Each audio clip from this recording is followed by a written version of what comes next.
ሰላም ተማሪዎች እንዴት ናችሁ? እኔ ደህና ነኝ። ዛሬ ደግሞ በቴሌግራም ቦት እንዴት ኢንትራንስ ውጤትን ማየት እንደምትችሉ ነው ዛሬ የሚያሳያችሁ። ቀጥታ ይሄንን ሰርች ታደርጋላችሁ ማለት ነው።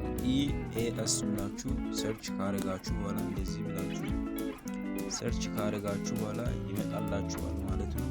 ቻናሉ በመኤኒ ቻናል ሲመጣላችሁ ምን ታደርጋላችሁ? እዚች ጋር ስታርት ብላችሁ ታስጀምራላችሁ ማለት ነው።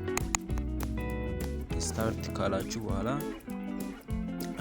ያመጣላችኋል ማለት ነው። ከዛ ቁጥሩን ታስገባላችሁ፣ አድሚሽን ነምበራችሁ። ከዛ በኋላ ሲማችሁን ታስገባላችሁ ማለት ነው። አበበ ለምሳሌ አበበ ከበደ ልበል፣ አበበ ከበደ እንደዚህ ያደርጋችሁ ማየት ትችላላችሁ። ስለዚህ እዚህ ጋር ደግሞ እንደዚህ አድርጋችሁ ስታርት ብላችሁ ነው መጀመሪያ ማስጀመር አለባችሁ።